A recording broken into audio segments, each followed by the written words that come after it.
তারপর কাকাকে আমরা ভাবতেছি জানাবো, আমার ফ্রেন্ড বলেছে দোস্ত এখন জানার দরকার নেই, আমরা একটু ভাবি, তারপর খুঁজি, তারপর না পেলে আমরা করে নিব, কাকাকে জানাবো না। তো আমরা খুঁজতে খুঁজতে প্রায় দুপুর হয়ে যায়, আমরা পাই না। এরপর আমরা কী করবো, বাসায় গেলাম, বাসায় আমাদের বলতেছে তোমরা খাওয়া দাওয়া করো, আর তোমার ওই ফ্রেন্ড কোথায়? আমি বলছি ও একটু বাইরে আসতেছে এখন, দাঁড়ান আমরা আসছি, একটু পরে সামনে একসাথে খাবো। তো এটা বললে আমরা আবার বের হয়েছি, বিকেল হয়ে গেছে, ওরে কোথাও খুঁজে পাইতেছি না। ওটা তো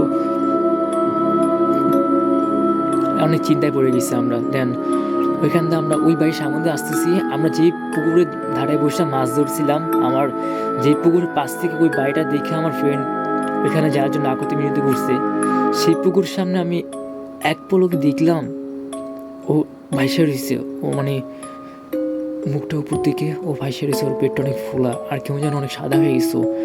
তো আমি আমার বন্ধুর বললাম দোস্ত দেখ